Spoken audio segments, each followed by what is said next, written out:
Video's about to start. Just wanted to do a quick intro. This is not a hate video. This is just share my comments and criticisms. I know all the people in this video, excluding Dr. Gregor. I know the rest of them in person, in depth, and I'm going to share my personal, unbiased opinion in this video. There's no agenda here. There's no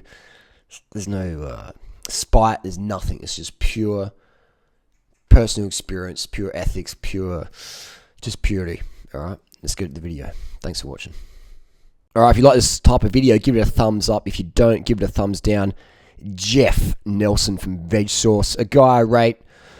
I'm not sure if he rates me, but I haven't spoken to Jeff for a while. But I've met the guy in person and met his daughters, the twins, Nina Randa and Willie, and Mrs. Nelson as well. So I had good times in LA with the Nelson fam. Anyway, let's go.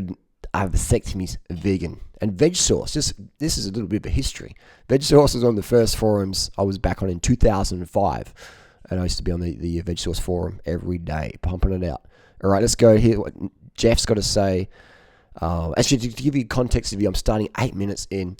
Jeff is talking about Dr. Gregor promoting vasectomies. He's having a little bit of banter with Gregor, who I don't really rate because Gregor contradicts himself every fucking... Caffeine's good, caffeine's bad, rice is good, rice is bad, fruit's good, fruit's bad, refined sugar's worse than bacon. Oh, just nonsense. Gregor, I know you want to sell books and make billions for your non-profit organization, but please give people something they can actually fucking follow. The green light, red light, yellow light is bullshit. It's confusing for anyone. It is horrendous. You make millions of dollars for your non-profit organization. At least the thing you could do, the millions and millions of dollars you make from book sales and donations to your non-profit, the least you could do is put out a fucking book that people could actually do. All right? And stop praying to people's orthodoxy. Anyway, I agree with Dr. Gregor on the vasectomies, though. We do agree on many things. All right, anyway, here we go. Let's listen up. He decided in his mid-20s in 2014 to get a vasectomy. Like a number of vegans who get vasectomies, he wanted to talk about his decision to have a vasectomy on a YouTube video. I basically come to the conclusion... Sorry, this is Derek. Derek was a big durianrider fan back in the day. Some of you may remember. I got to Derek on YouTube. We did a lot of videos together, gave him shout-outs, got him going. Introduced him to his current wife, Hannah. Hannah I met. She came to Thailand in 2014, and I helped her create the name. I created the name High Carb Hannah, and helped to monetize the YouTube channel way back in 2014 when she came to my free event there in Chiang Mai. Hannah had some weight issues. She wanted to lose some weight, and so she got on the bike and helped her with YouTube as well. We had a bit of a banter for a bit there, but it was all good. It's all good. And I helped her channel really crank up with a good before and after thumbnails, stuff like that. So she's doing great. She's doing, she sold a lot of books, made a lot of money, and given a lot of people the high carb message. So I rate that. That's good. Apparently doing some celery juice fast right now for adrenal. That's another video. I disagree with that. But the video is about vasectomy. So let's stay focused and listen how passionate Derek is. Now, Derek's someone I know in person. We've had many hangouts and chats and meals and long bike rides and conversations about sex, women, vasectomies, reading, guy stuff. Let's listen and watch Derek's passion and enthusiasm in this bit. Listen, watch it. Watch the body language. Watch the vocab, the tonality. I'll shut up. Let's listen. Conclusion that basically in the state of the world that we have right now, in terms of the school system, the media, the food supply, I really don't want to have any more children in this world.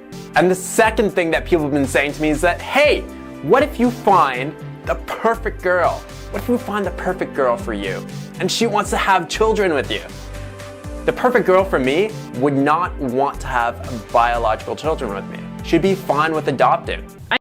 Now look at Derek's body language now. Look at the body language now. Look where the hands are. The hands are like, and the shoulders are sort of like, and Hannah's like, yeah, I want to have a baby. And Derek's just like looking off into the distance. He's not fully there. He's like, fuck. His body language means everything. And yeah, I got cats in the house. My nose is sniffling as. So let's look at Derek's outfit. He's wearing he's like the perfect hubby right now. And let's listen to Hannah speak. I never ever thought that we would have our own children when we met and we got married. Like, Yeah, I didn't think so either. I didn't even know you Derek's like, holy shit, I don't fucking think so either. There's a cat about to come out from the tree.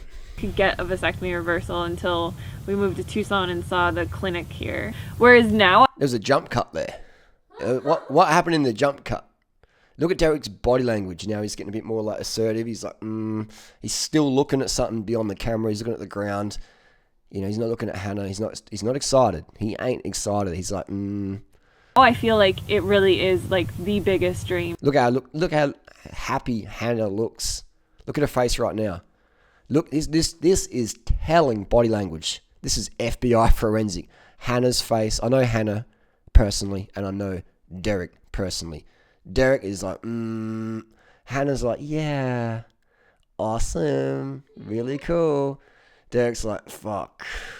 Oh well, I guess. Yeah, okay, I'll do it. Of my life. Yeah. Now I want Look at that delayed response. He smiles. Hannah breaks his state. Let's see how long that smile lasts in his face. Watch this. kids so Smile's gone. Like half second. Let's just do a replay of that one. This is body language. And Derek and Hannah, in my opinion, are very transparent with their thoughts and their body language. Let's have another look. get a vasectomy reversal until we moved to Tucson and saw the clinic here. Whereas now, Boom, something happened in that jump cut, didn't it? Look at the body language change. I feel like it really is like the biggest dream of my life. Watch this. Like, she's looking at Derek for confirmation. This is my biggest dream ever. Are you in on this, baby? And he's looking away from the camera. He's like, oh, and he's like, shit, she's looking at me. Watch Yeah. this. Now I want kids so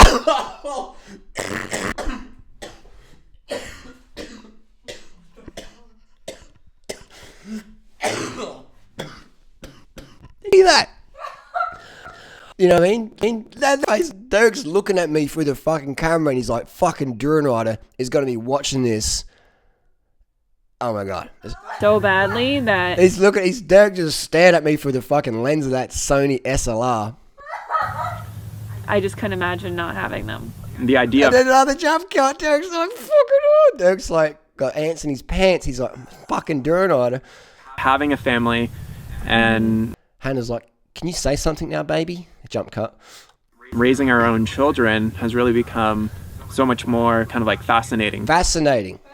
Look at the words Derek is using. Girls, if you want to have a baby with someone, I mean, it's 2019. There's a lot of orphans out there. The environment is crashing. It costs a lot of money for kids. Vaccines and education and Tinder. What's going to happen to them in 20 years' time? Look at the words Derek's using. This is Hannah's biggest dream. Derek's using the words. This is going to be like fascinating.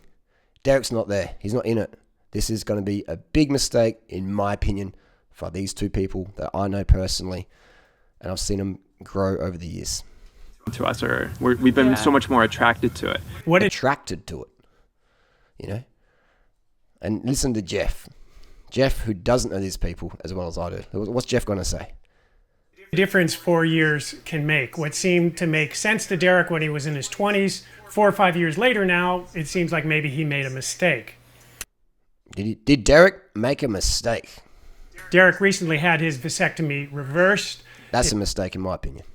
It hasn't completely reversed yet. He's seen a number of different experts to try and figure out what's going on. My brain is basically sending a signal down there to produce sperm.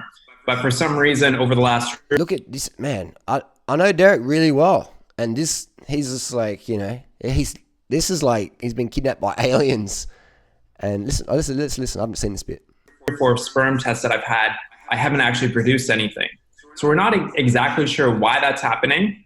It could be because I've had a vasectomy for a while. So at this point, we're just going to play the waiting game. So Derek and Hannah, they're playing the waiting game, hoping his vasectomy ultimately... Did Derek go to the appointment? Did Derek get the vasectomy reversed?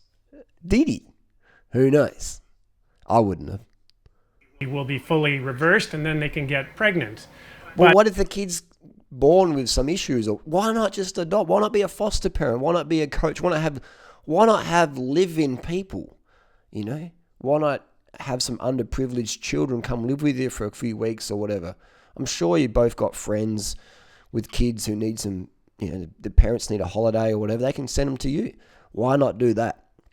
That's, for me, the ethical choice. The question here is, are vasectomies vegan? They're the most fucking vegan thing you can do. Because what if you have a kid and it turns out, most likely it will, because society will grab it, by its social status quo values, and it will say, look, you need to eat meat. Vegan's extreme, blah, blah, blah, blah, blah. I know many, many vegan parents and their children. I know a handful have stayed vegan. A handful, I know so many people I've met. Oh, my parents were vegetarian. My parents were vegan. Oh, you? No. You like my parents? Oh, they were vegan. I'm not a vegan though. I was a vegetarian. My parents were vegetarian. No, I'm not vegetarian anymore. That's just, I get this a lot, man. The odds of you being a vegan and raising vegan kids and those kids staying vegan, I would say it's probably 10% chance. 10% chance. Especially if they meet a partner who's like, nah, I don't want to be a vegan. And they're cooking meat, they're buying meat, they're serving it up, blah, blah, blah, blah, blah. Which for some people is a big deal. And for Mother Nature, the environment, it is a big deal. So it's, it's a billion-dollar industry. And even with my cats, I don't buy food for them. I dumpster dive. I get it for free because I don't want to support that industry. But again, that's my opinion. That's the environment we live in. It is very, very, very, very, very, very tough to raise children today in 2019 at a healthy rate. Imagine in 20 years' time, the drugs, the pressure on social media, how they're going to find a partner, all these things. Women, in my opinion, Hannah's just listening to her hormones as much as a fuckboy guy named Jason is listening to his hormones and causing abortions in vegan women. Now that should be the title of the video. Are abortions vegan? I would say yeah, but I would say let's prevent abortions by having vasectomies. Because there's a lot of fuckboy vegans out there who are getting girls pregnant, and there's some of them are vegan activists. I won't mention any names. Some of them are vegan activists. They're getting girls pregnant. The girls aren't talking about it because having an abortion, it just, it's just crazy, the social stigma about that. So I say vasectomies should be normalized. And a lot of people agree with me, and a lot of people disagree with me. If you got kids, you're meant to have them. But please, if you want more kids, man, let's adopt. Let's foster parent. Help your friends who have kids now. Think about in 20 years' time, so to have a jump cut for a cough. Oh my God. Cats. Cat fur. I love pussy, but the little pussy furs are really just hitting me up. The saliva protein. Bananas don't cure that. But yeah, man, it's Natasha, she's 20, and just seeing the challenges she's going through or her friends are going through, it is crazy, man. It's so hard for kids now out there. So hard. So much competition, man. It is cutthroat. You think of YouTube 5 years ago, how easy it was. Now, 2019, it's cutthroat as fuck. What's going to happen in 5 years, 10 years, 20 years' time? The competition for clean food, water, jobs, partners, affordable accommodation. It's going to be fucking depressing as fuck. And nobody can disagree with that.